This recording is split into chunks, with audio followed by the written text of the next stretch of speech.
Welcome to the Operation Game Night Podcast, episode 37. Today, we are joined by a very special guest, owner, proprietor, manager of our favorite friendly local game store, Cam from Petrie's Family Games. Cam, how are you? I'm great. How are you? So good. We are so excited to have you on this podcast. I don't know if you have ever listened to a single episode, but you could probably select at random one of our past 36 episodes, and we probably mentioned Petrie's at least twice. More specifically, Clay, because he knows that half of his paycheck goes straight to Petrie's games. So, Let's say, I watched 2 of your episodes getting ready for this. So sorry, I didn't go through all 36. That's okay. I wouldn't wish that on anyone. Yeah, and I do remember Petrie's being mentioned at least 3 times in the 2 that I watched. So, perfect. Yeah. So, yeah, Cam, we brag about Petrie's a lot. Yeah, Cam, you're kind of like the great matchmaker of Operation Game Night. Like, if you think of Mulan, you create the mojo to bring us together. wow. I don't know. This is a surreal moment for me.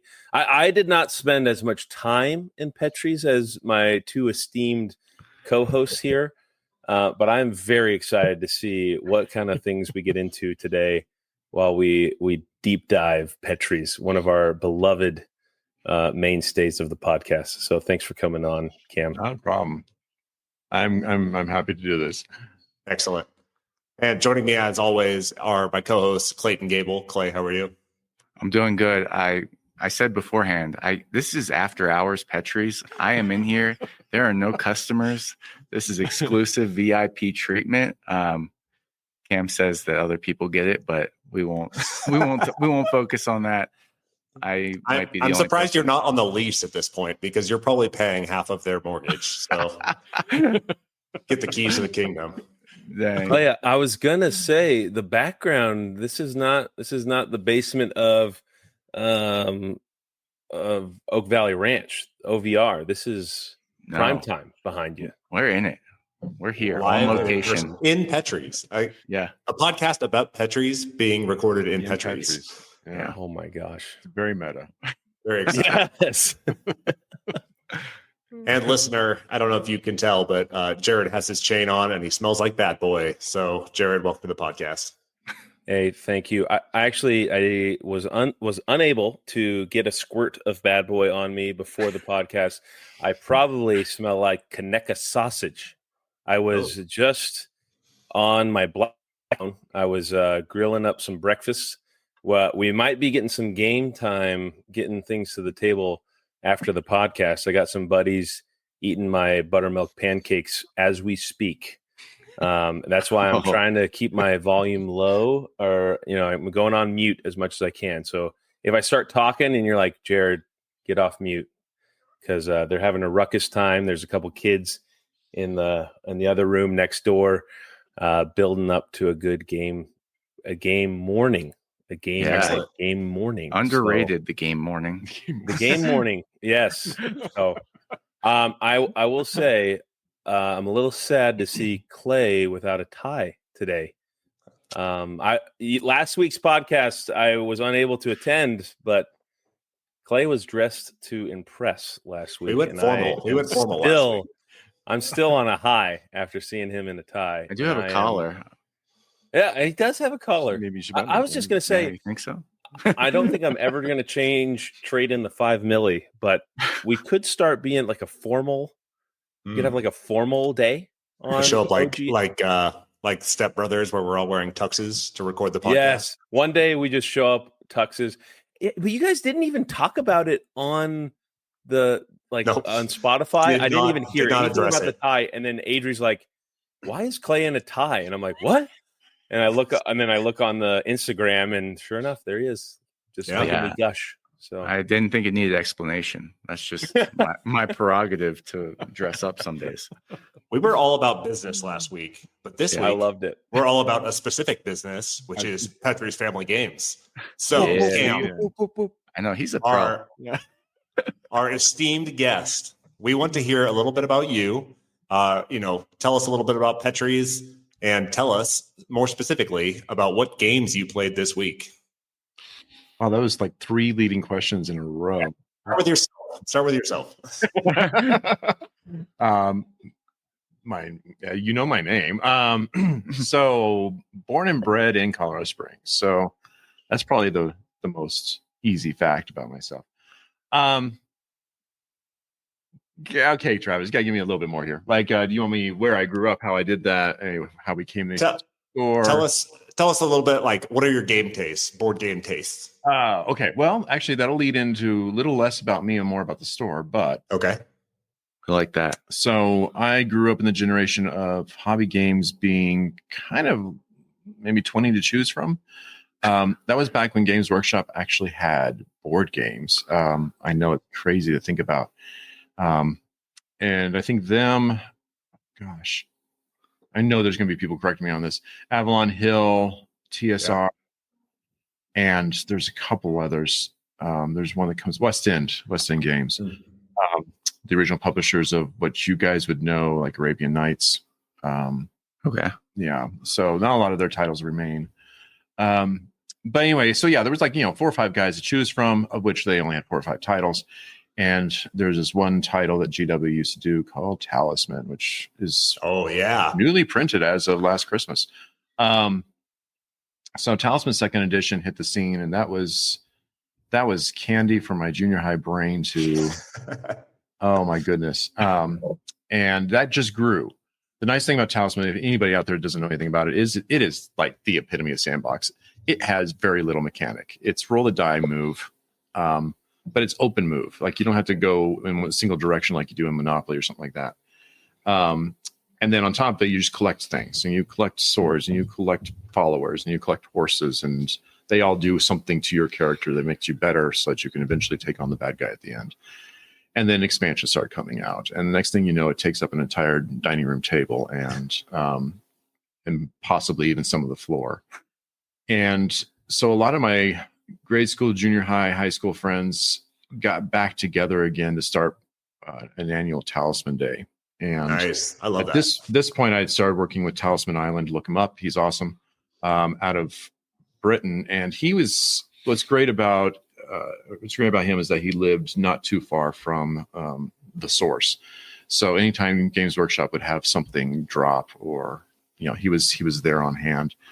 And so we all started the Talisman Island kind of fan conglomerate of creating expansions, and it became a big deal. They asked, one of my friends actually printed out everything that was viable and played through as a solo, and it took him close to a week to get through the game because there was so much material. So it just became like the thing sandbox wise. Fast forward, and that became kind of my group of generals that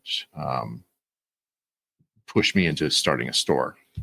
And they were the original, like 15 of us that they were on my initial board of directors, advisory, the whole thing. And that's how Petrie's came to be, was through just an insistence on playing this one board game for 20, 30 years of our lives.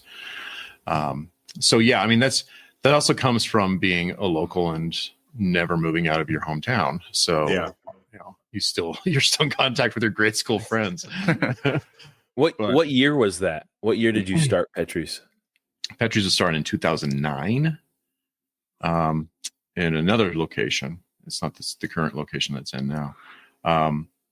And at the time, there weren't a lot of stores. I mean, the game store had that sort of reputation. The comic book guy from The Simpsons, that kind of person standing behind the counter. Usually it was a darker place. They were all dungeony. They didn't really take marketing or atmosphere into account. And, so that was our move, was that we wanted to try and become sort of the antithesis to that on the north side of Colorado Springs.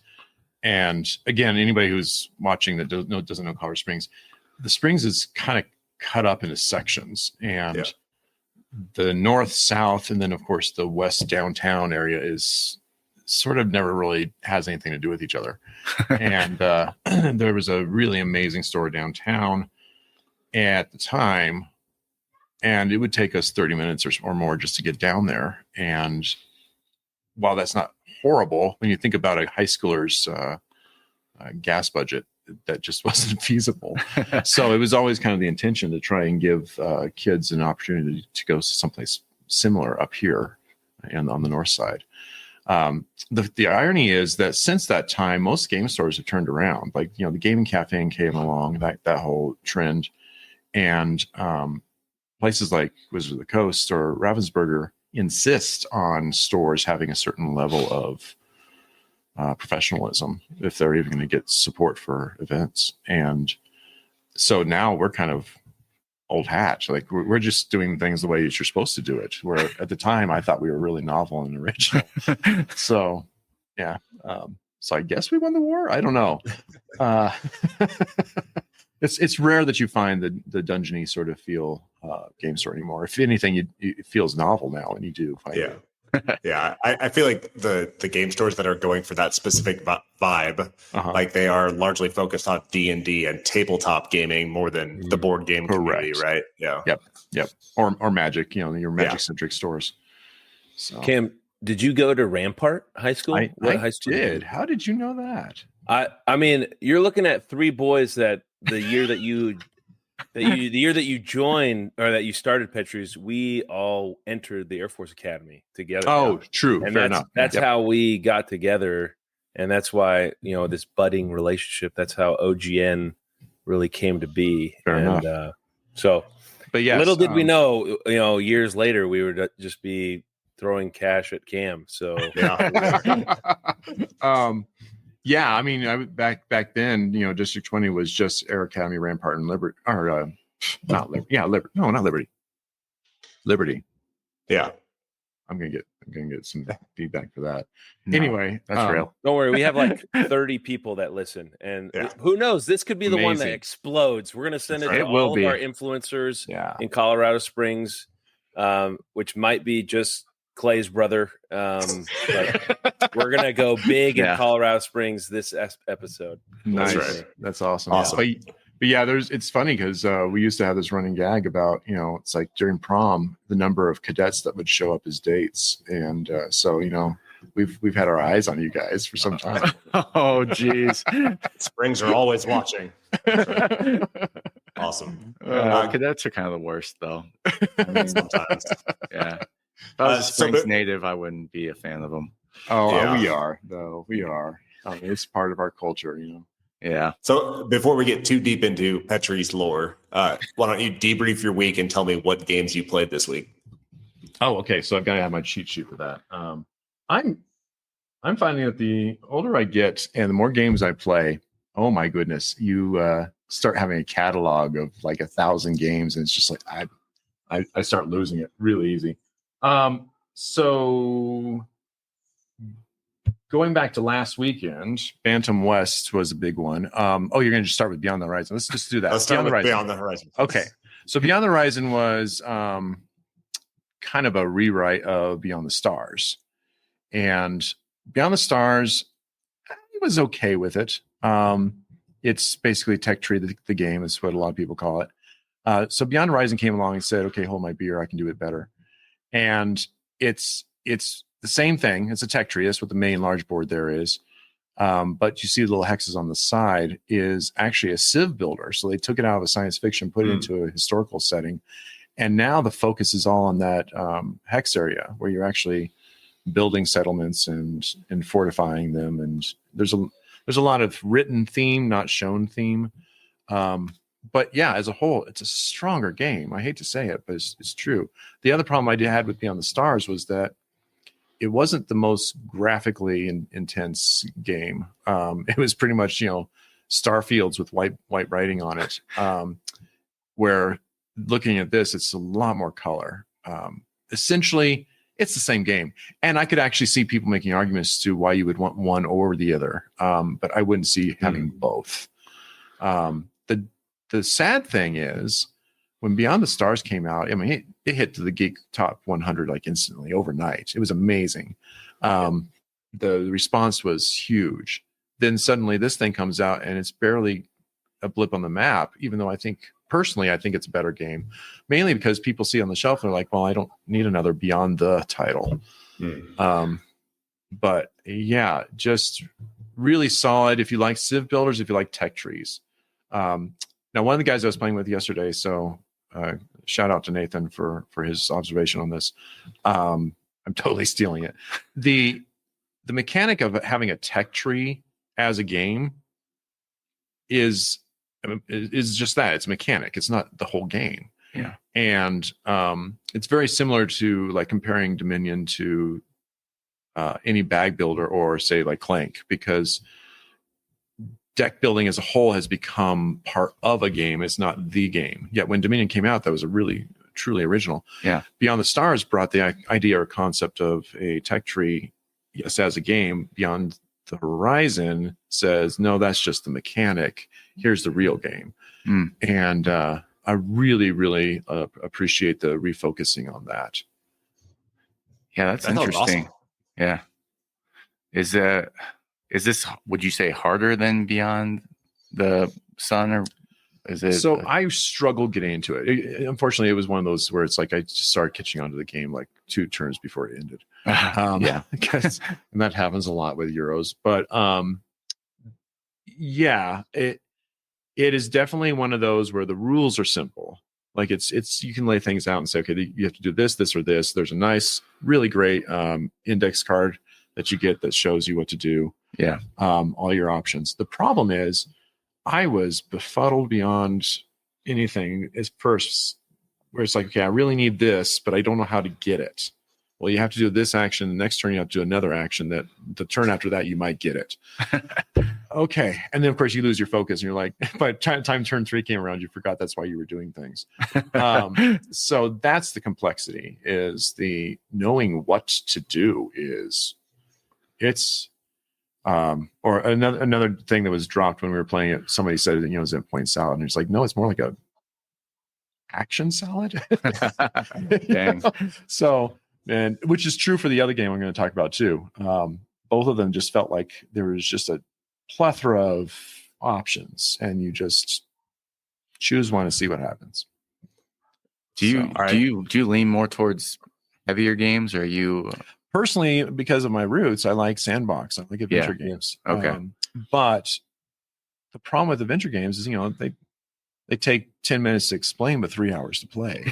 Yeah. So they don't work well in the store, to be honest. So when you're playing in the store, you have to take on some more Euro style. Yeah. So, okay. I was going to say that I'm a big Euro guy, so that just fired off in my brain. I was just like, oh my gosh, I want to get to the end of that track right now. And I want to know exactly what actions I need to take and what resources I need to give to do that. Well, so, and then as soon as you figure that out, then the next game, all of the tech changes. It's like the map changes every time. Yeah, exactly. Can you go back to the picture of the board real quick? Yeah. Give me a sec. I'm waylaying the stupor here. See. Travis has to run the behind the scenes now. Yeah, all the pressure. You can tell it's the stress on his face. See, Cam, this is the best part of being the guy that has no idea about anything. I just show up with my 5mm chain and I just talk. That's amazing. I love it. Yeah, it's a lot of good fun. gig. Yeah. He's got a good thing going. So if you look to the far right there, you'll see that there's only 3 spots, and those 3 spots, so that's your 4th. That's your tech level 4. Yes. The farthest to the left is your like ancient civilization. So that's things like inventing the wheel, where the stuff to the right is like astrophysics. And there's also leaders. So thematically, it's really amazing because each time you go to a new column, if you're the first one there, you get to draw a leader. It gives you a one-time bonus. So there were some guys that I drew. I'm just like, I have no idea who this guy is. So if you're a history nerd, it gives you an excuse to go Googling. But yeah, that's so basically in order to get to column 2, I have to have unlocked something on column 1. And in order to get column 3, you have to have locked sometimes up to 2 or 3 things on column 2, and so on and so forth. So as long as you're meeting the prerequisites of your civilization, kind of, evolving, then you're allowed to move on to the next the next level. And that was actually the problem I struggled with. I kept looking out there and I'm seeing like 3 of my guys on the tech tree and they had like 8 each. And I'm just like, okay, I'm behind on this. But you know, I was investing on the field. I had a lot more troops early on than they did. So awesome. But yeah, if you like things like Through the Ages or either one of the Fantasy Flight Civ games, this has that same exact feel, but doing it through a worker placement Euro. That's awesome. Do you want to talk to us about Stupor Mundi? Stupor. Okay, yeah, Stupor. That is so far on my list of the best things I've played this year. Whoa. Now I got to play the Kickstarter version. So what you see here on the Geek is not the same exact. But yeah, give me a board shot here if you don't mind. Thematically, I didn't get the full story, but basically you've got the king, which is the hex board on the far end, the upper part of the picture there. And then you've got the four pseudo kingdoms, like your lords who are either supporting or not supporting the king. And so he's actually building a castle that comes through various types of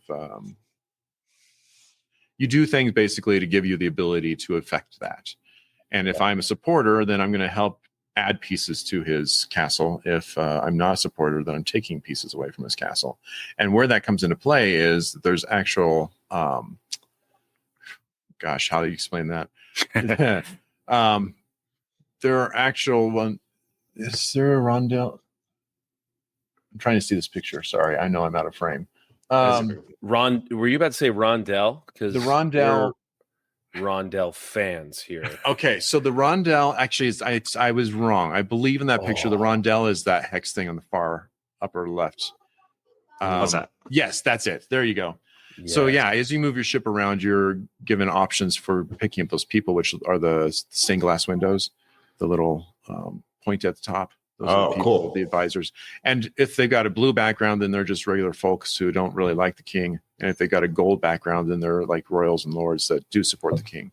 And depending on who you take determines your in-game goals. So like a supporter is going to want the king to have a minimum of 6 pieces built on his castle, where a non-supporter wants there to be less than 6 of his castle. And so it creates this weird tug of war between the players where it's like, I need to add pieces. And next thing I know, Clay's coming along and taking those pieces back off. And so it just creates some tension that I absolutely loved. The interaction between the 4 of us was great. Lots of trash talk, that kind of stuff. Nice. The cards you see, the squares, those just add to your hand. And essentially, it's kind of deck builder-ish. You're creating a deck of actions, and those cards give you better actions. And sometimes they allow you to burn, old cards and make your deck better. Most of the times they don't. They just glut your hands. You have to be careful of that. If you look at the player board, that would be anything that is a color, basically, other than, I think, yellow. So that actually is more of a community board that gives you special actions. Not a lot to see there, to be honest. There we go. How's that? So you can kind of see there to the left where the cards are placed. So they slide under the board there. And you can choose to use the card for the action, which is the face up, all the color. Or you can choose to play face down. So you can slough a card you don't really want. And you'll notice that the halberds there are pointing their spears at the 2 different points of your board. And essentially that just symbolizes that those little points are symbols also of generic actions you can take. Ooh, I like that. And those, anything from building your own castle to influencing the king to, there's a lot going on there. But again, it's very similar to the last one we were talking about. Very simple rule set as far as there's these 5 things that you need to know how to do. But good luck figuring out what order you want to do them in. Yeah. And, the more castle pieces you build, the more you think things you unlock on your board to be able to do. So Cam, when you start this game, do you get to decide if you are for or against the king, or is it just like, I mean, you can dealt a card that says, but no, you actually, well, like the person across the table from me was playing a mix. So, she had I think, 1 or 2 supporters, but then majority of hers were non-supporters. So you just have to be careful of contradiction, because like if you have a guy that pays you points if you have, X amount of castle pieces, and you got another guy that pays you points for not having X amount of castle pieces, then you're only going to get bonus points from one of those. So you just used up a spot. Now, the good news is that if you use up a spot with a contradiction like that, any advisor you have in your kingdom still gives you 1 point. He's just not going to give you the bonus points. Sure. So you're not at a complete loss. So yeah, I mean, but it just became sort of that way. We just naturally divided based upon the people that we ended up with. But at the beginning, yeah, I mean, you can go in kind of thinking that you're going to, but until you see who your in-game bonus points are, you're not going to really know for sure. Yeah, that sounds amazing. I am into this. Just the iconography, interacting with the board, with the halberds pointing at the different symbols and like the 3D great. castles. I'm into this, man. Yeah, it looks cool. It was really an amazing presentation too. If you get the Kickstarter box, it actually looks like 2 giant volumes of like an old library book. And so when you slide on your shelf, it looks like you've got some classic medieval books sitting on the shelf. That sounds awesome. But yeah, it reminded me a lot of, and the title's going to escape me, but there was a game about 3 years ago that was a college-centric one where you were at like 1600s or 1700s college, and you had to collect books. And I'm very vague here, but I remember hearing about that one, but I cannot remember the name. Collegiate or something like that. It was another Latin title. And I loved it. I thought it was great. Never got it back on the table, but loved it. And as I'm playing this one, I'm like, oh, this is unlocking all the same things I loved about that one, only I think it's doing it better. Awesome. So, yeah. Of course, you get to build a castle. There's nothing better than that. So. Oh, yeah. I'm into it. Tell me real quick about Critter Kitchen. Critter Kitchen. So apparently Clay's really into this game. So listen, I'm actually really proud of myself because it was getting hyped up big time on Instagram and YouTube. You're seeing everybody posting about Critter Kitchen. And in the past, when I walked into Petrie's, I saw Critter Kitchen sitting there, and I was like, you know what? I am not going to be swayed by this wave of excitement around this game. I'm going to let it sit a little bit and see how it all shakes out after the excitement wears off. Although the presentation looks awesome, I was unsure if the gameplay was worth it. If you like Flamecraft, you'll like Critter Kitchen. I'm not sure if you like Critter Kitchen, you'll like Flamecraft. Okay. I think Flamecraft is a great introduction game. Yeah. And it was really unique for its point in time when it came out, mainly for the artwork. Yeah. And the fact that you were doing a worker placement that, a 6 to 8 year old could actually wrap their brain around. And so Critter Kitchen is like the next step up, and I think it's a better game. However, it doesn't have the cute presentation of dragons serving you coffee. So, there's just a little bit lost on that. But the general idea, so why I'm a little down on Flamecraft was that essentially it's the same 5 things. It's like once you get your little engine built, it's the same engine you built probably the game previous. Yeah. So there's a lot of like, okay, I played this 3-4 times. I'm kind of done. This one has a lot more variability. Okay. And yet still kind of doing the same concept. The thing I love about this one, and I'm sure there's other games out there with this mechanic, it can't be original, but it felt really nice, was that you have the 3 characters on the cover, and they're like fantasized. So it's not just a mouse, it's a flying mouse. It's not just a boar. It's a boar that has, I think, like extra horns. I don't know. So it's some sort of weird alternate, reality of animals. The boar is the largest one. He can carry as much as he wants, but he's slow. The mouse can only carry one thing, but he's fast. And then you've got, I think, a lizard. It's the middle character. So what that means is that everybody blindly chooses which location they're going to go to, and which one of their characters is going to that one. So everybody who chooses a location, the mice get to go first. So they get first pick, but they're only going to choose one thing, all the way up to the boars. And then if any boars that are remaining get to basically take whatever's left. And so it's a really weird decision of like, okay, I really need that one ingredient, then I'm going to send the mouse there. But if like, man, there's a lot of great stuff at this location, I'm going to take my chance of getting as much of it as I can. And hey, if nobody else plays their characters on that location, then you got whatever you want. And then they balance that too with the last two spaces. One's I think like a underground black market, I think, and the other one is a pantry of all the stuff that was left over from the previous round. And so you still can potentially get most of what you want.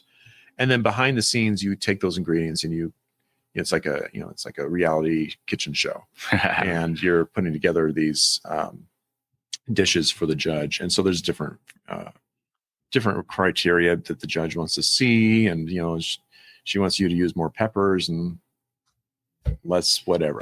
Corn. I don't remember. So and then you get points based upon those dishes each round. But every time you use up an ingredient, that's it, and you only have so much storage space from round to round in your refrigerator. So it just really fits the theme well. And cute animals. I mean, the artwork is just amazing. So overall, this is probably the best thing on the shelf for the family market if you're looking for something new and original. I say that though, there's a lot going on here, so it might be overwhelming to the younger kids. But for your 10 years up age set all the way up to adults, it's a really good overall worker placement that just feels new and fresh. You recommend starting with this or starting with Flamecraft? I would start with Flamecraft if you've got kids that are 6. Yeah. Okay. Also, just describing that mechanism, I like the speed versus amount that they can carry. I like that mechanic. That's pretty awesome. It is. It really is. It has to feel. I don't know who you played as when you played this game, but it can't feel great being the boar and like just getting stuck with leftovers all the time. That happened a lot. Yeah, cannot feel good. It can't. It says so. There's a lot of like, you got to pull out your inner poker player a little bit. You're looking at everybody at the table and thinking, okay, they're going to want to go there. They're going to go there. I found that by the end of the game, I was doing a lot of, okay, that's an amazing place, which means that nobody's going to go there. So I'm going to go, everybody's going to go there. So I'm going to go to the second most amazing place. And then of course you get a little bit of a zany going in there where you're just like, okay, I know that that you're going to go there, but that I know that, so you're going to go somewhere else. It gets really kind of intense on that whole trying to figure it out. So there was a lot of times when it's like everybody would send all the characters to like one location, and you're just like, yeah, what? Okay, my board's not taking anything home. Yeah, that poor boar. Poor boar. Sounds like me. Always slow. Jared character. Yeah. Awesome. That sounds awesome. Thanks for sharing, because I've seen this a lot online and I am very curious about it, and I love the artwork and the theme and everything. But I just didn't know much about it besides its quasi relationship to Flamecraft. So that's a good explanation. Sure. And there's a Kickstarter version out there. I think the Kickstarter just comes with more. Comes with more. It comes with more characters that you can use and that kind of stuff. But honestly, this is one of the few times when I'm saying, the Kickstarter was nice, but you can get away with just the basic game, no problem. Yeah, I like that. Excellent. Well, looks like I'm walking out of here with Clear Kitchen today. You still got some? They actually have a lot on the shelf for this one. So. Okay, well. All right, Clay. From New Games, tell me about your excursion into leader games this week. Yeah, so I'm going to keep this short because I want to get into the Petrie's business. All right, I want to know everything, but it's just a little bit of a novelty that on Friday night I played Arcs, and then on Saturday night I got to play Ahoy with the New Horizons expansion, and just wanted to give my initial thoughts mainly on Ahoy because I hadn't played with the New Horizons expansion yet. But man, it was tough. I compared to Arcs, like no leader game is going to be easy on the rule set, but like I played Arcs.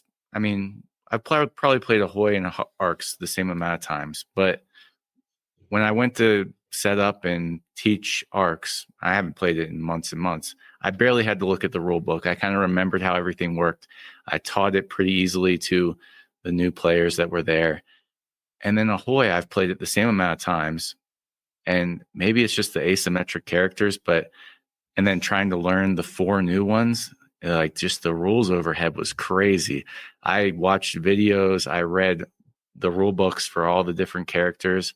And then still it was like, I set the game up and I was like, this has a good chance of flopping because I just don't know that I understand it well enough. You know, we got to a point with the base game of Ahoy where we understood pretty well the Mollusk Union and the Bluefin Squadron and the smugglers were the same. So it was really only 3 things you had to know. But jumping up from 3 to 7 different factions to learn and try and understand the rules for was a burden. And I wanted to play the new stuff, but it was probably a mistake. I probably should have just, maybe picked one of the new characters. We ended up playing with the new yellow faction, which is the Shellfire Rebellion, and they kind of like shoot their comrades across the map onto different islands for control. One guy played as the Leviathan, which I read the rule book, watched the video. I still don't even know what he was doing. He was you're trying to like extend your body as long as you can and just eat people off islands. Wow. And it looked cool. He was having a fun time with it. And then Who did you play with? I played Brady and Leah. They're 2 of my friends from work. Nice. Yeah. And so I played as the Coral Cap Pirates, which was actually really fun. But again, every single person I was playing this with was in the rule book like the whole time, trying to. And that's just like how Leader Games is. I was just saying that's just Leader. I know. Everything's very specific, like language really matters in their games, like the difference between moving and placing and a figure and a token and like what initiates battle, like it's all very intricate and it's just something you have to really live with and play a lot. If you want to play this game, I would not just get it off the shelf and be like, hey, teach it to a bunch of new people right, and expect to have a good time. They kind of have to be invested and like, hey, we're probably going to play this game the next 3 weekends because it's really not worth it if you're not going to play it that much because there's so much to it. And that's why Root is probably my favorite game. I haven't played it in like 2 years because it's just so much of an overhead to get people spun up in these games. Yeah. That's what I was about to say. I was going to say this is Root and Leader Games again, but like you guys love it. It's your number 1 favorite game. That's why I gave you guys Root themed Christmas gifts. It's like, once you're in it and you're vibing on it and everybody knows their crap, you show up to the table and you start battling and having a ton of fun. But it is tough. It's a toughie. It's a commitment. You got to commit. But also like Root, that would be like what you tried to do with Ahoy is the equivalent of like sitting down, cracking open a new expansion for Root with all new factions and saying like, let's just play with these. Nobody's played this yet. Nobody has understood what these guys do. Like learning that stuff on the fly takes so much work. And it was work. Props for trying. Had your friends played the base version yet? No. So it was 3 people, never played Ahoy before. And me, who's played like, 5 or 6 times with the base factions. Yeah. And even those, I kind of had to relearn a little bit. And then throwing in the new ones on top of it, it was ambitious. But till the end, I really appreciated my Coral Cap Pirates. I think that's a really fun faction to play. You're kind of like going to different suited islands and recruiting captains to like captain these little smaller ships, frigates. And then each of your frigates has a group of jobs you have to do. So you have to go to other islands to complete the jobs. And I thought that was a lot of fun once I read the rule book before. I read it for like the first half of the game. And then in the last half of the game, I was like, okay, I think I understand how this faction works. But yeah, Leader Games, I shouldn't like their games because every other game I like is like the opposite of this, like streamlined rules. I don't have to like if I'm in the rule book in a game, it really pisses me off. And with Leader Games, I accept it because I just think they're so interesting and offbeat that it's worth it if you can keep playing it with the same group over and over again. Unfortunately, I haven't had that group, so they have not gotten that. But ARCs, go back to ARCs and a positive note. I have found that ARCs is a lot easier to introduce to people because it's not introducing, asymmetric player abilities like crazy. I mean, you can, but the base game of ARCs, everybody's basically doing the same thing. You only have to teach the same actions, copy, surpass, or pivot.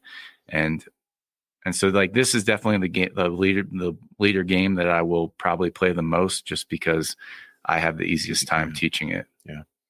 Here's a little something. I think Cam is a great person to discuss this with. But in my head, here's what I'm thinking. Technology is going to keep progressing. And Cam, I don't think maybe we talked about it on the podcast that you listened to. I'm a big guy about AI and machine learning. Machine learning, you could upload the rule books and stuff, and maybe even all the stuff from BGG, and just have a computer next to you, even like a voice recognition thing. If you're playing a tough leader game, just be like, let's just do a quick check the rule book, and you just click a button. Hey, can Coral Captain do this? And then whatever the freaking thing says, you just listen to it. Yeah. Because it's like an arbitrator, and then you just keep playing, because that's a good way to keep the action going, and you just have a good game night. Like, I feel like sometimes when you, like what Clay's describing, you have to get your nose in the rule book. Everyone kind of like their shoulders go down, they slouch a little bit. If you just have this like third party that just like arbitrates things, and you like, even if it's wrong, you say F it, but we just make the decision. I think that would be an awesome thing. I don't even know, is that a thing already? Well, yes and no. I mean, I have so many opinions on this, I can't tell you. So there's some of the games have been translated to AI. I mean, heck, even Talisman's got an AI version now, or I should say app version. And so I played Terraforming Mars through the ages, those kinds of things on apps, because it's hard to get 4 people together that know the rules well enough to be able to give you the experience you want. However, they're kind of soulless. So yeah, it's nice having this thing, telling you, nope, you can't do that. And here are all your options, and a little highlighted list down the side. And you're like, oh, I like that one. But I get done playing, and in half the time, no less, which is great, but I kind of feel like I didn't really play the game. I didn't have to struggle with the puzzle solving because it just handed it to me. I didn't have the human interaction that comes with waiting for somebody to make that mistake, or somebody to surprise you yourself for making a mistake or anything like that. I feel like there's an element of like, you can do that, but then you lose something when you have it automated like that. I think the whole point of board gaming is to sit down and be able to really work with each other. The only time I found an exception to that was for a long time, and they might still be out there, but they were making the convention circuit, was these interactive game tables. Yeah. So very similar to Board Game Arena or something like that, but they had all that programmed into it. And in fact, we even supported a Kickstarter for a while that was trying to introduce that to game stores. Nothing ever came of it. But that felt like a great hybrid where it was like, yes, you didn't have to explain all those rules. All the options were kind of there, but you still had to have 4 people pushing the button to say that's what we're going to do and moving the pieces. And you actually had to move the pieces around. So it felt like there was still a lot of like, you could make those mistakes. You could allow for the human element in those games. Now, that being said, it's really great to be able to play through the ages in less than an hour before bed, and I've got no other gamers around, So sure, why not? But definitely there's a difference between playing in person and not. Yeah. But that's why I never really got into Board Game Arena, was because of just that. Like, the fact that I have to figure out the rules and push things around makes it like, well, if I'm going to do something interactive online, I want it to be fully interactive. Yeah. Clay very much, he's said on the podcast multiple times, I just keep clicking things till it does it. Like on Board Game Arena. Exactly. So you don't really learn the game, and it's just kind of frustrating. But then Board Game Arena connects the 3 of us geographically separated love bugs together across, electrons. It serves its purpose. Yeah, definitely. Yeah, we have the necessary evil. Yeah, it is a necessary evil. I've got a couple of friends who just can't make store hours, and because of my weird schedules, that's a great opportunity for us because a lot of us are night owls. So, you're not going to say, "Hey, let's go meet up at the store at 10 o'clock at night." So yeah, it serves its purpose, and I really feel like the technology could get better, but at the risk of let's not steal the humanity out of it either. No. Because it's like video game poker. I don't get that. I don't understand that because it's like the whole entire point of poker is to be sitting with a bunch of people and watching body language and trying to bluff each other. And if it's just a push a button draw, like what is that? So there is a point where you lose the entire purpose of playing with people when you have it too automated. So that's a great take. We actually did an episode about digital adaptations for board games, and that's something that we had not considered was like taking that decision space out of it and the ability of somebody to read the board landscape or the decisions that are available. Like looking at a board with pieces on it, it doesn't highlight which ones you can move to. It doesn't you don't know what all is available. If you overlook something, that's on you. That's like part of the game itself. Right. And we didn't, if I'm playing chess and I click on a piece and it shows me where I can go and where I should not go, like with little red X's, right? Like it takes out the decision making that is chess and reading those board conditions. So that's a great take. I like that. Well, and I even said during Beyond the Horizon when we were playing that, I'm like, man, this might actually be one of the few board games that would be a better video game, simply because there's so many choices. But I also disagree with myself on that, in that the part of the game is trying to figure out what all those choices were. Yeah. And the fact that I didn't see, the way through the forest the way that they did was part of why I came in last. And not only I came in last, I came in last by like, almost, I think the second place guy doubled my score. So it was, but that's, that's part of it, is it's just trying to figure out those patterns. And yeah, if I've got a computer saying, oh, by the way, this is a better move for you. Okay. So we will scale back the, making it efficient. I just want to make an AI that helps us make sure we're not breaking rules. Sure. And it would be really great if we had some sort of floating rule book over here that just said, nope, that's not allowed. Augmented reality. Exactly. There you go. Yes. So, okay. I'm into it. All right. I'm like I say, I'm kind of on the fence. I see benefits of all of it, and I see some detractors too. So yeah, for sure. Well, Clay, thanks for briefing ARCs. I'm here to talk about Parks. Second edition. Nice. I'm not going to talk about this too much. I really have not interacted with it all that much. I just want to shout out the freaking artwork on this thing is phenomenal. I really enjoyed the artwork on the first Parks. This has like the expanded edition of it. So it's got all these different national parks with these, like you could print these out into full-size posters and they would be worth hanging on your wall. They're freaking beautiful. There's like 100 and some different parks included. And all of them are great. And I love just flipping through these things. My edition actually came with a rare holographic one that is some collectible. And I wish I could shout out the actual park that it was, but it's a Hawaiian National Park. And yeah, this second edition is pretty cool because it has their description is kind of weird. It says that they took like some of the best ideas from some of the expansions of the first edition. So they included like elements of the expansions into this new version. It's supposed to be streamlined, it's supposed to be way easier decision-making. And I am really looking forward to getting this played more, but I'll save that for a later episode. I just want to shout out this artwork because if you go to the first edition of Parks, it's like it's just like dull, it's beautiful artwork. Don't get me wrong. Yeah, I thought the first edition artwork was amazing, but I'm saying I wouldn't have thought they could have done better. Yeah. I guess that's what I'm trying to say. Yeah. And somehow they did. Did they lose the rights to that artwork is what I heard? That was like a specific company that they had used. It was like a separate thing with the first edition. It was like 59 something. Interesting. And they lost. I had the not rights heard to that. art.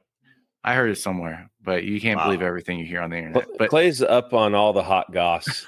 Yeah. I am. I do have to say that, it came quickly. Like we still have original parks on the shelf. Yeah. So it's a little weird. Usually there's like, a year worth of gap where it's like the old version goes away and new, like this was just like overnight. Boom. We got a new edition coming. And I don't think I've ever in the history of the store had like the next edition and the previous edition on the shelf side by side.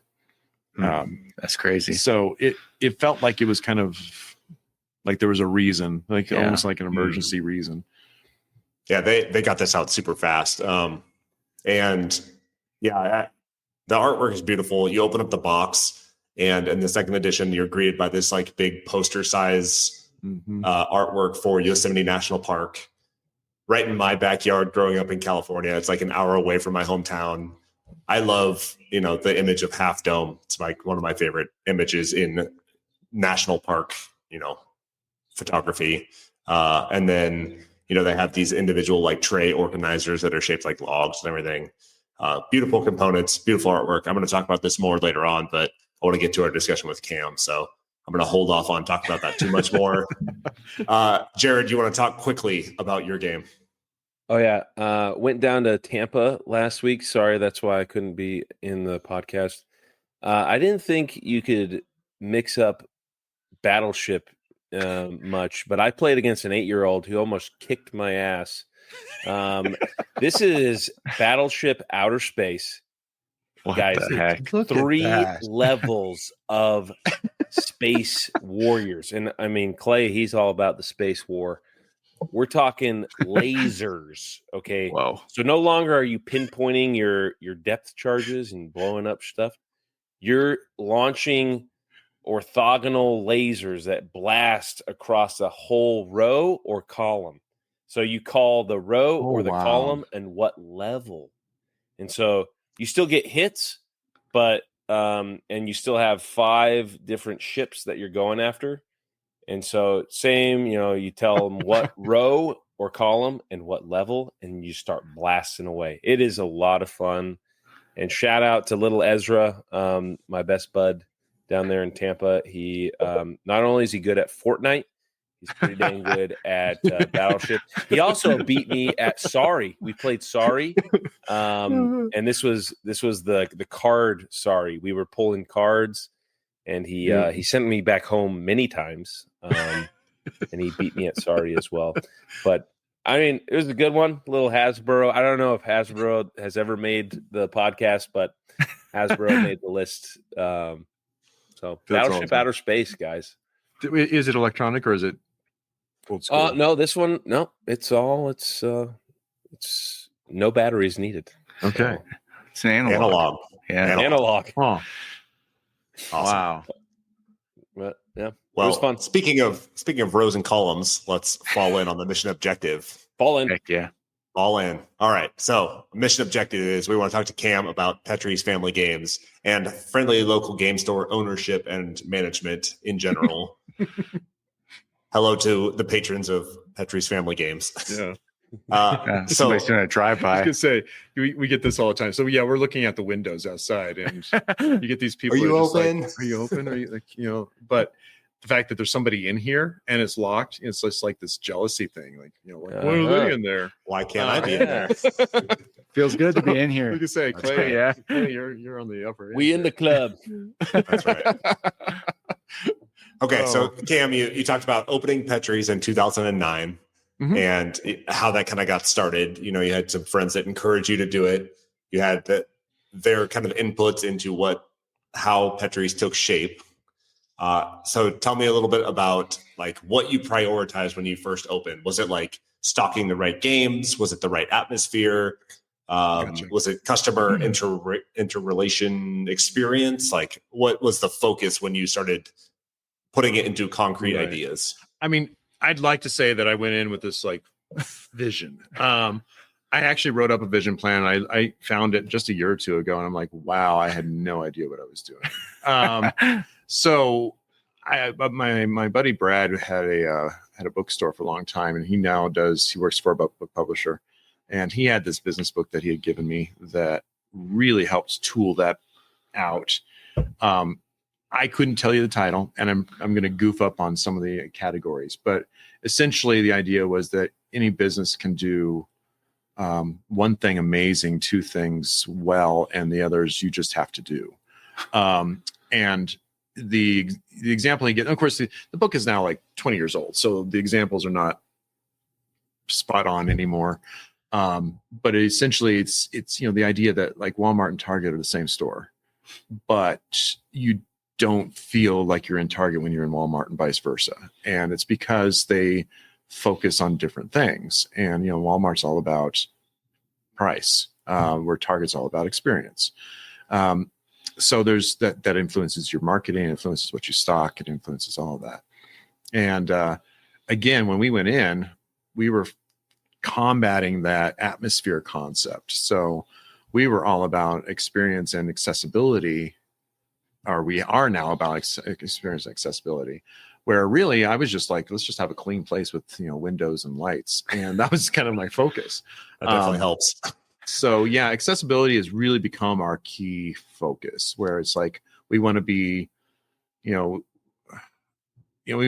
to be advisors for you. We want to be able to help you find what you need. We want to be able to say, hey, that game is a great game. Well, sure, it's in the top 100, but it's probably not for you, or something else where it's like, hey, this game is not in the top 100, but you really need to give it a look. That kind of accessibility, but also the community center concept of bringing people together. Remembering somebody's name and knowing that, hey, your personality type might actually be good with this personality type. Let's just sit you down at a table and introduce you to a game. That was quickly within the first 2 to 3 years how we started molding ourselves into being something unique. It was really, truly, it's just get to know the people. I equate myself to, it's the bartender concept, or I like to think of, Happy Days and the malt shop. It's the mentor that's not really involved in your life concepts. It's the people. If I can quote Sesame Street, so knowing the people in your neighborhood. Yes. You got to come to this point of realizing that even though somebody doesn't know me from Adam outside of the store, I am still part of their everyday life, just by simply being, one of the pieces that makes up their culture, that makes up their given week. Yeah, that's like a great just advocacy for board games are not about the actual game. Yeah, the mechanics are nice and they're great to interact with, but it's really about getting people together and enjoying people's company through a board game, right? That's like the medium that you're experiencing. Jared, you got something? I was going to ask him a very tough question. Okay. What was your first impression of Clayton David Gable? And when did you first realize that he was a customer?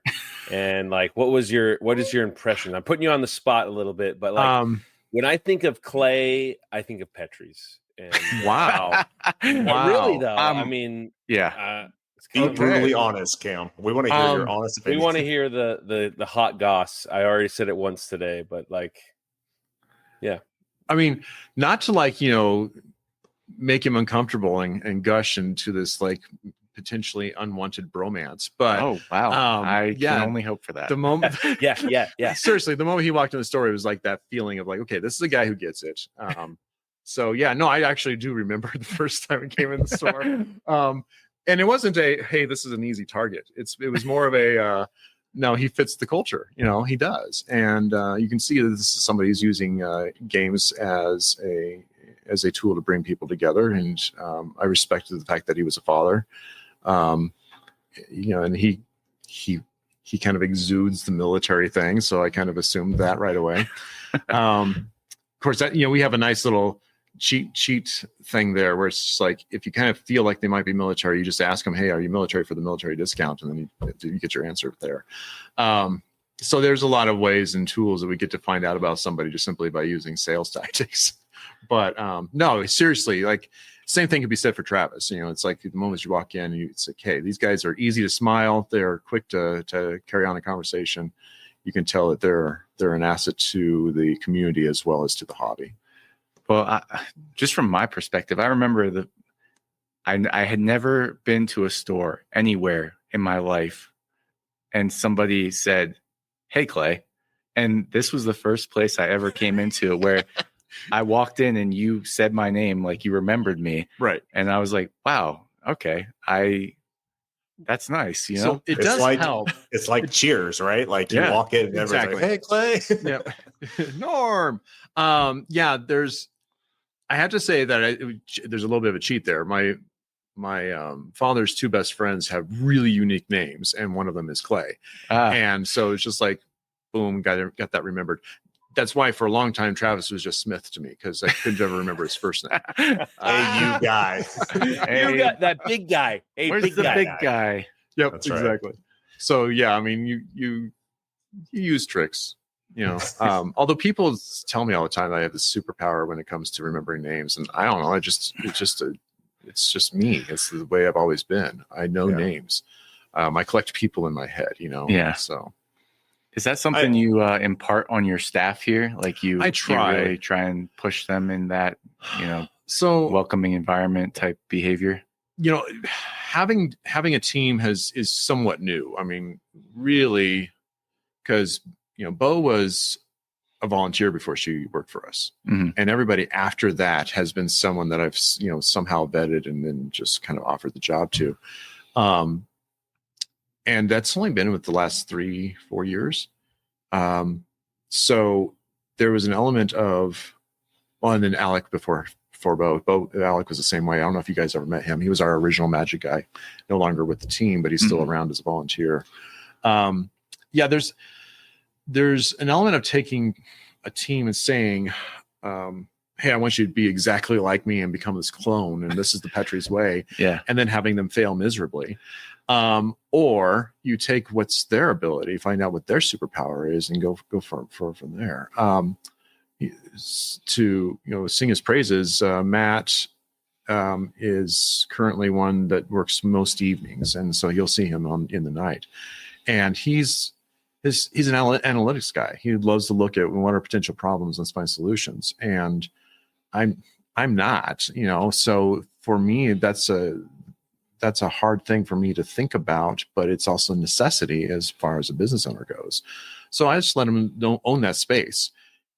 He also happens to be really friendly. So whether he remembers your name or not, I don't know that I care, because, that's not his focus. And honestly, he's a storyteller. He's a role-playing guy. So he's going to take you aside and he's going to start, sharing what your day looked like, more so than who you are as a person.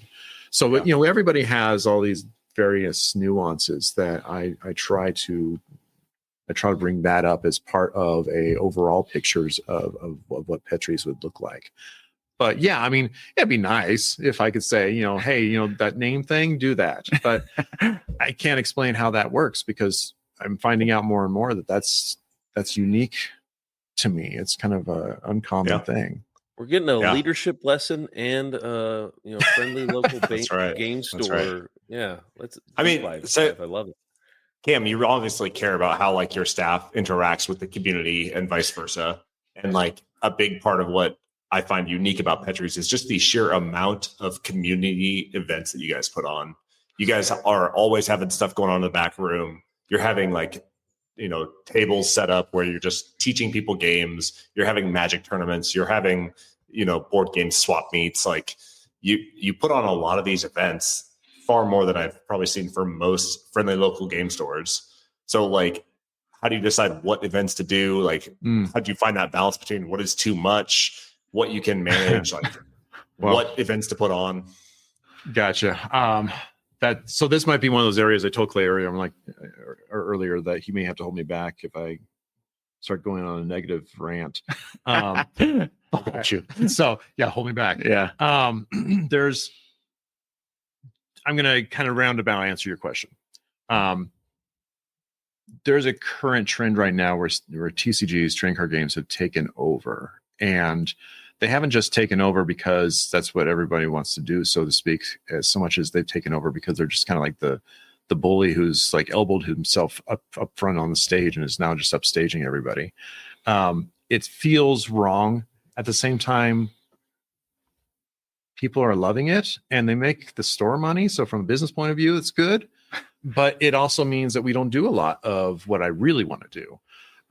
Every game now suddenly has this requirement to do a pre-release, to do a release, to do a store championship, to do a regional qualifier, to do a special holiday theme. And then you take that and you look at the fact that we've got Magic and Pokemon and Disney and Star Wars and HeroClix and all of those want that. We've got a Flesh and Blood pre-release coming up on the same weekend that I think that we have a Lorcana store championship coming up. And there's only so much room in this space. People tease me all the time about like, well, we just knock out a wall. Well, yeah, okay. Well, you pay for the extra rent.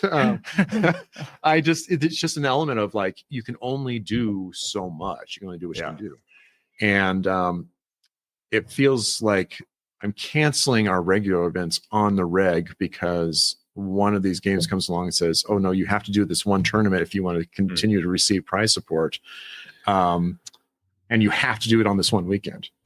Well, okay, but I had a chess tournament scheduled for that weekend. Yeah. Well, it's like I'm constantly having to go out to people and saying, hey, would you mind moving your regular thing to another week? Because here comes Magic. Wow. And I don't expect that all these big companies are going to talk to each other, but there is an element of like, you don't release a Star Wars movie on the same weekend as a Star Trek movie. Like that'd just be dumb. Is if you're a good marketer, you know how to navigate your competition. And yet back in February, I think it was, we had 3 releases, 1 national championship, and something else. It was a big deal, and they all had to be done within 2 weeks.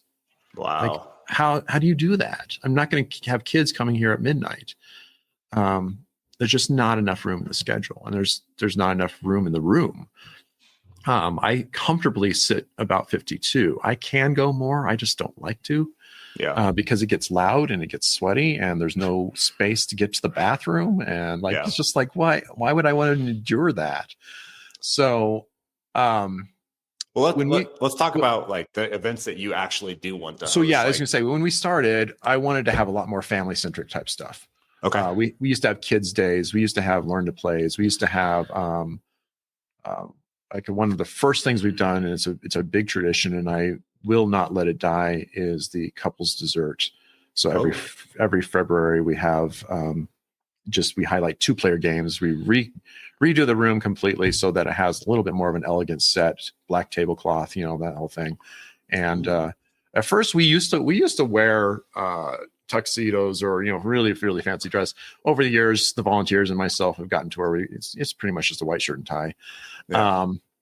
But yeah, I mean that's one of our big events. My wife serves cheesecake. We've even had like a wine demonstration before. We've done chocolate fountains. The whole works. String quartet.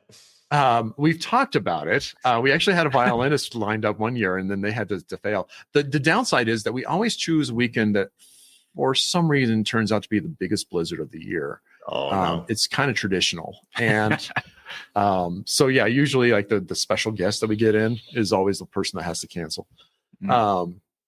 But yeah, like we've been working with the local meadery to see if maybe they can come in and do a little demonstration, whatever we can do that's like couple centric. And so the downside is that it is a non-kid event. Like we just can't have kids at all during that one.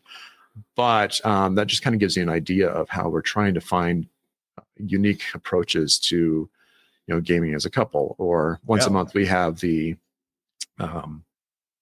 singles meetup, which is not. The group itself is not organized by us, but we host that mainly because it fits our vision really well. And so we have people who are single coming in to meet other people over board games, and goodness, we we can get up to 50 people for that event easily. Wow. So, and then our kids' days, we used to do kids' days that were themed. So it'd be like the Star Wars day. And we'd get, the 501 in, and they would patrol outside the store, and then we'd teach the role-playing game and some of the miniature games. And one of our volunteers has a actual training class that he'll do where he has foam lightsabers and walks people through, basic sword moves and that kind of stuff. And so it was just, that kind of event has gone away a little bit since COVID, because it's harder to find groups that are willing to just come in and do things like the 501st. It's harder to find people who are willing to go in mass and bring your kids. It's starting to change. It's coming back. But after 2020, we had to kind of rebuild that. But then you throw in the fact that we've got to have like 3 Magic tournaments on in a weekend. Yeah. It's hard to clear out the room to have a bunch of kids running around with lightsaber foam sticks, So that's so interesting. You bring up that like push and pull between Magic and trading card games, because you walk into some game stores and you can tell the ones that are losing that battle. Not that Magic isn't important, and I know that it makes a lot of money for stores, but like the ones that are losing that battle, and you can see like how that their cases or their displays or their racks are now just filled to the brink with Magic and Lorcana and Star Wars, and like those ones that you could tell that they used to have games there, but now it's like encroaching more and more and more as the years go on. Yep. Because those margins are so slim. Like and clearly you have a pretty big selection of board games. You have like your corner for D&D type stuff and Magic, and then like all of that's kind of segmented off versus the side of the store that's all board games. Like, how do you keep that balance? Carefully. Seriously. So, our showroom is divided into quarters. And like you said, that's like the lower corner is primarily role playing. And we didn't used to do miniatures as much. Like our idea of miniatures was more X-Wing Fighter and HeroClix, the pre-painted, open it up and go kind of games. But over time, we found that we needed to have paint. And in order to get paint, you have to get the contract with GW. In order to get the contract with GW, you have to carry their games. And so there was an element of like, okay, we've slowly let that section of role-playing kind of become both role-playing and miniatures. Because what else are we going to do? And then, of course, the lower right hand and the back wall is your trading card game. The front of the store is divided between really kind of puzzles and toys and games, but those can mix, and it's not that big of a deal. In fact, we found that it's better because we used to have the toys so completely removed that it was hard for mom and dad to shop because Junior was over there, and so it's if we can put the kids aisle next to the main board game aisle, well, now they can watch Junior while they're shopping, and it's not that big of a deal. That's really smart. So, lessons learned over time. But and the stock is insane. Somewhere before COVID, there was an article I read that said something around 3,000 some odd games were released every month, not counting expansions. Wow. And it's just the ballooned. The volume is so insane. We used to watch like the best of the year videos, various podcasters and Board Game Geek puts out theirs, and of course Dice Tower and that kind of stuff. And you could pretty much see the same games. It was like, okay, this guy had these 20 games, this guy had 18 of those 20 and 2 others. And it was very much a fluid thing. And as the years went by, you started seeing statements like, well, these are the top 20 of what I could get to. And, eventually you started seeing the lists were completely different because that just happened to be the games they saw and were able to purchase. So it wasn't, basically we've gotten so watered out that, it's like the mid-range games aren't getting played, or they're getting overlooked, and no one even got to see them. And so I know I'm totally rabbit trailing on you here, but there's an element of like, what do you put in that room to put focus on things is so hard to know. Honestly, it sometimes comes down to squeaky wheel. So the big The big bad companies that come along and say, hey, you have to get this title in, it's just easy to say, sure, why not? But every so often I try and find time to go out and find those independents and the small ones that haven't really said much. One of our biggest sellers is Obsession, and Cayente is not exactly, I think that's how you pronounce them. They don't really market themselves. You have to go out and find them.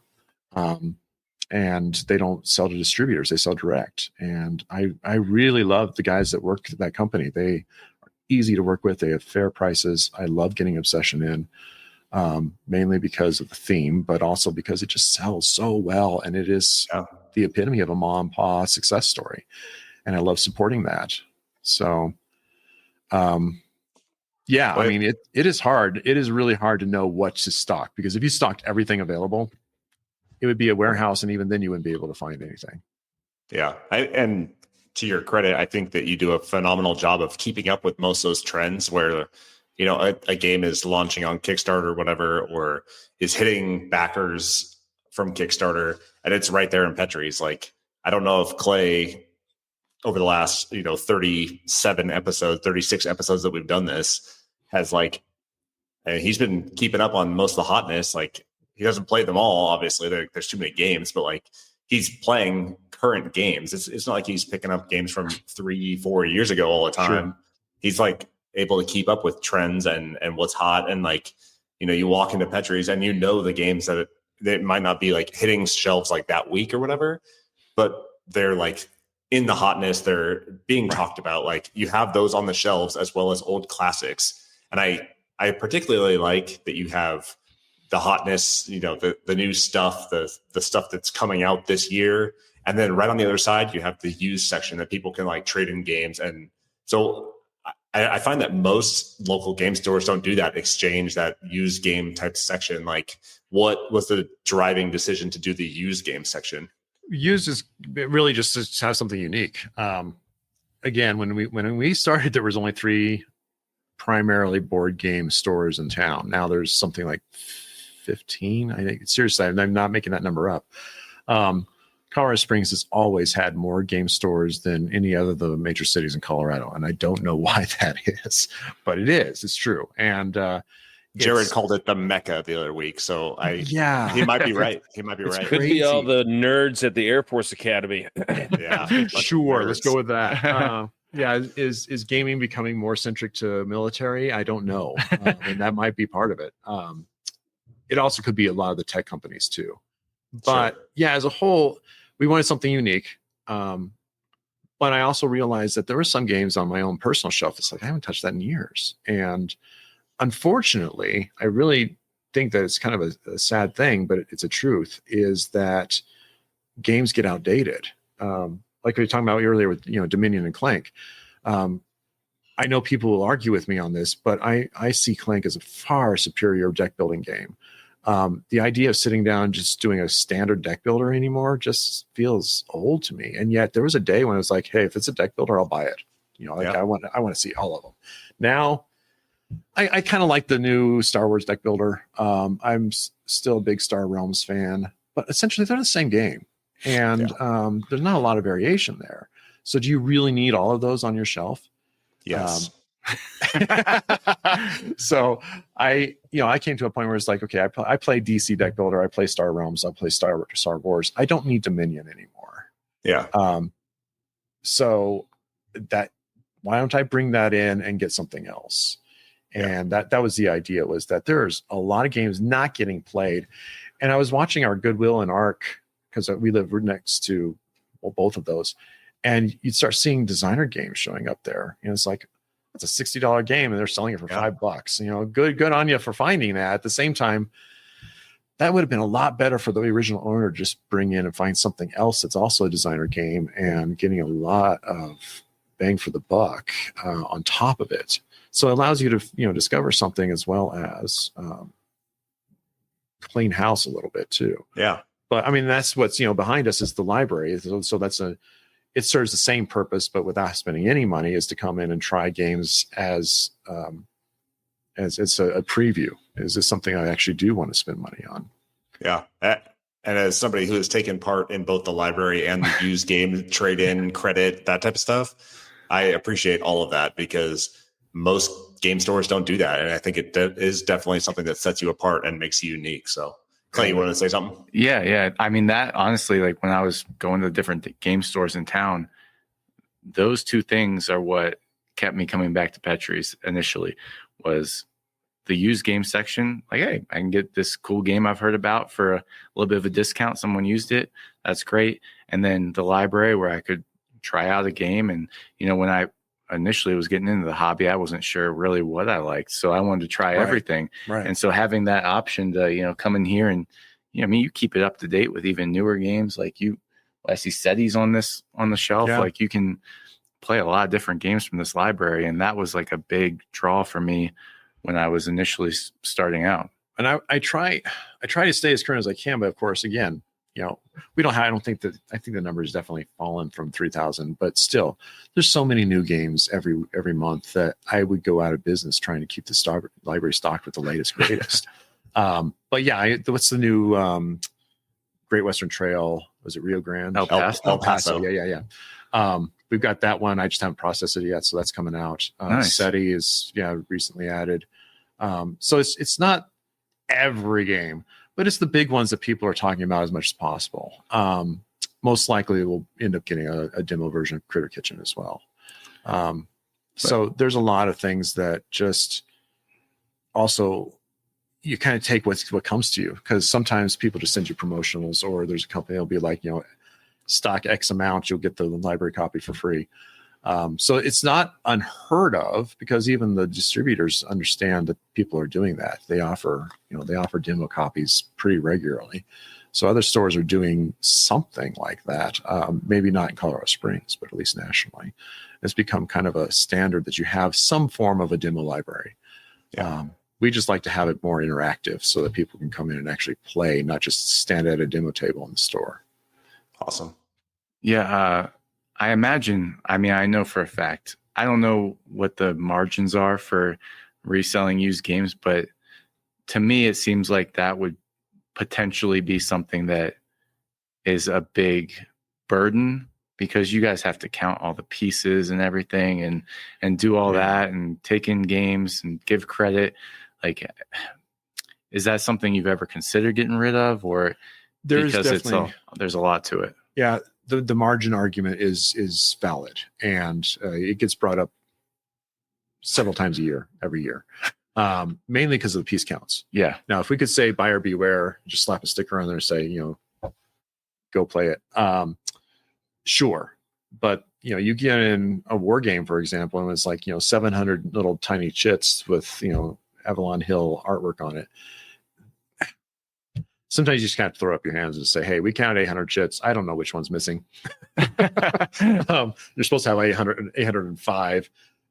Go for it. But, something like Lost Cities, there's your 80 cards. We're done. Got a board. Yep. Okay.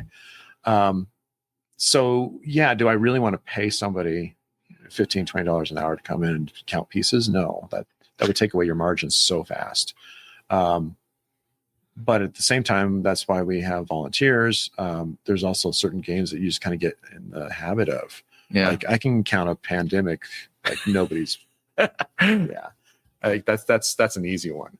I've just gotten used to certain ones that counted so much.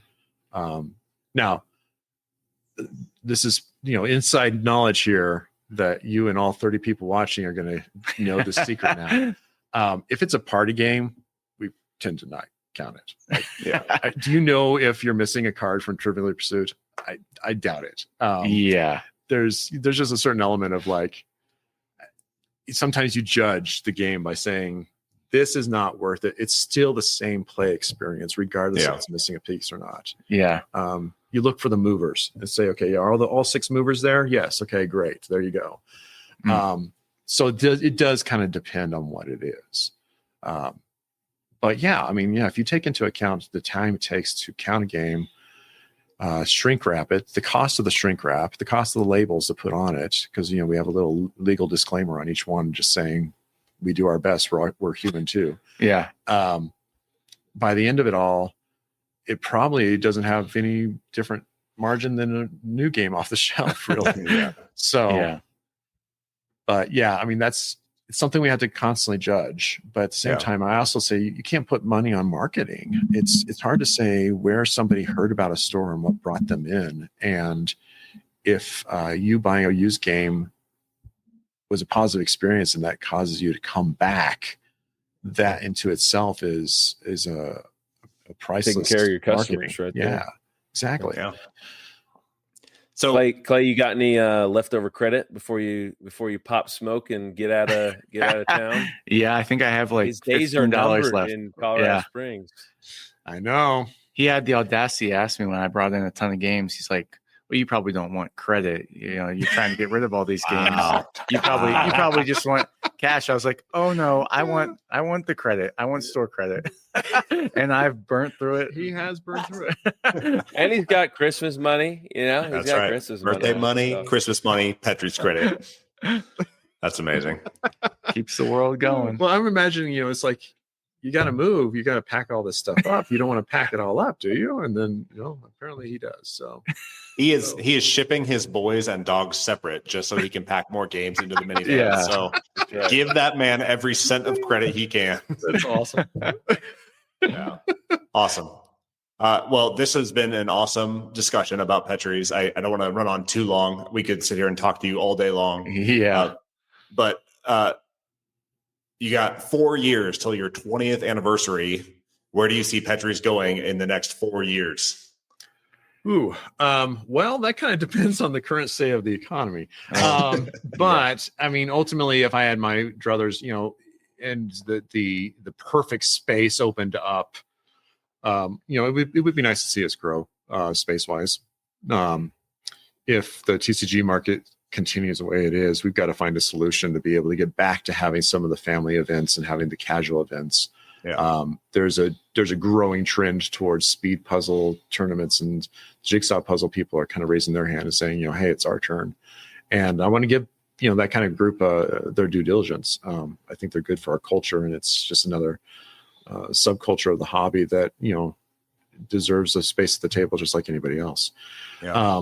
So yeah, I would love to be able to have more play space. I would love to be able to get our aisles to a point where 2 people can walk down the aisle without having to say, excuse me. Isn't there a supermarket in that same parking lot that's been there is, but it just moved right over there. Right? We actually talked about it. In fact, we even talked about doing a conglomerate with the comic book store when he was still here. He was just like, why couldn't we just make a total geekdom? That would be cool. It would also be an astounding amount of maintenance, and I would have to have at least 6 people on the floor at all times. And you're talking about like tripling your output. It also means that you're quadrupling your costs. So I need to take baby steps. Like we need to go from a 3,000 to a 5,000 or something like that. Now that being said, that space just got bought out by Vasa, so we're gonna have people here at all times of the day working out suddenly. So hopefully that brings the traffic we need. I don't know if people working out are really going to take time to go shopping before or after, but I would. So there you go. You got a bunch of healthy nerds here. We sure like to get a workout in. When Clay designs his board game weekends, he actually layers in workouts and food as well. He's not kidding. I'm not kidding. Awesome. The Google sheet that he sends out, it's got workouts. So nice. I love it. It's amazing. But yeah, I mean, that's the biggest part. I think the downside of running a business is that you have to love running a business. And that I say that kind of jokingly, like I can't come out here and play games all the time. And I actually do enjoy running a business, but that means I have to be in an office, not getting interrupted, crunching numbers, trying to write, press releases and whatnot, and staying on top of all of these events. I half the time don't even get them up on the store calendar before they're gone. And that keeping up with that is also means I'm not on the floor anymore. I'm not meeting people anymore. I'm not doing the other part of Petrie's. So yeah, I would love to get to a point where we also, maybe double our staff just for the sake of giving me the ability to come out and rub elbows a little bit more, work the floor a little bit more, remember what it's like to actually sell board games, not just, have numbers on paper. So there's a lot of growth there. But it all comes down to, it's got to be the perfect space. It's got to be the perfect time. It's got to be the perfect economic risk. It has to be in place too. So I can't think of anything else, because the industry itself is growing so rapidly that honestly, I think that's what game stores are going to have to do, is just to grow more and more and more. The last little thing is, I would love to be able to throw some sort of a cafe or a food industry of some sort on. But again, in this space, that doesn't really work. So you partner with noodles and donuts across the. I was just going to say, yeah. Yeah, I mean, our best neighbors are doing donuts and noodles in the coffee shop. And I say the coffee shop because I can't remember what their new name is. It's like the fourth name since I've been here. Between the two of them, if there was a way to put them into some sort of like end cap, on either side of us, that would be perfect. With like an interior door that leads to both of them. But we'll see where that goes. Awesome. Big things to come. You heard it here first. Petrie's is going to buy the Chapel Hills Mall. And just take the whole oh my gosh. JCPenney's now. That's right. Boom. Petrie's. And just to clarify, sorry, we're wrapping up, but this isn't your full-time job. Well, it is a full-time job. But you have another job. I do have another job. Wow. What? Yeah, I just found this out when we were coordinating to do this podcast, and you're talking about another job. I was like, I got work. What else does he do? Yep. No, Petrie's is the job. Yep. So I have a day job that actually pays the bills, and the hard cold fact is, running a business it's sacrifice. You have to love running a business, and I take care of my employees first, and I take care of the bills second, and if there's anything left in the pot, that kind of goes to us. But that's not very often. It's not something you make a living off of. That's for sure. So don't get into this to get rich, huh? Yes, exactly. Every time someone comes, they're like, I've always wanted to run, have a game store. I'm like, do you want to run a game store, or do you want to play games at a store? Because you have to love running a business. You have to love spreadsheets. You have to love projections. You have to love marketing. You have to love all those other things. You have to love mopping a floor. And I can actually say that I do. And if you don't love those things, you're not running a business. Therefore, it's not going to succeed. Awesome. Well, Cam, do you want a third full-time job of being the Operation Game Night podcast director? There you go. We could use some guidance. I don't mind being. We need help here. We need help. No, you guys are doing great. I loved what I've seen so far. So, no, I wouldn't mind being your occasional inside business specialist. Yes, okay. I love that. Yeah. So you are always welcome on. I appreciate that. I appreciate that. We are currently running a deficit, so we'll add you to the books. Yep. Yeah, that's right. We didn't do this to get rich either. I'm sure. And in fact, we are not. Awesome. Cam, this has been an awesome discussion. Where can people go to find out more about Petrie's? PetriesGames.com. Although I say that trepidatiously because it's been down for almost a month now. I was just on it today. So okay. Well, hey, it's been up. Great. Awesome. That's a relief. So yes, PetriesGames.com. Or if you have any questions, the best way, honestly, is to email us at PetriesFG. That's F as in family, G as in games, @gmail.com. Excellent. One more shout out. That is on the website. It's at the bottom of the website. His email is at the bottom of the website. It is live. We'll put it in the show notes. We'll put it in the awesome. the show notes. That's right. Yep. It's got all the upcoming events. It's good to go. Oh, and also thank you for pronouncing it correctly. I didn't have to correct you on anything. So. The Petries. Yep. We are not a petri dish. Exactly. Nice. Well, thank you so much for. Go ahead. I'm sorry, Travis. I need to interrupt you a couple more times and touch my mic. What is Petrie's? It's a game store. If you go to the About section on Petries.com, it is on the. It'll tell you. So we are named after Robert Petrie, the Dick Van Dyke Show character. Oh, So we there should you have go. started from there. Did you say that? Well, no, but because you asked about me, and so I didn't know where to go with the family history, and then we went into what games we played, and Sorry, I'm the So- dummy on the show. We've started and ended. Sorry, Travis. I turn it back to you. Okay. Well, hey, all Cam. valid questions. Cam, thank you so much for coming on. Thank you for sharing your knowledge. We cannot wait to have you back on the show if you ever agree to put up with our nonsense again. Of course, absolutely. For Operation Game Night, I have been Travis. He has been Clay. He has been Jared. And he has been the one and only Cam of Petrie's Family Games. And we are out.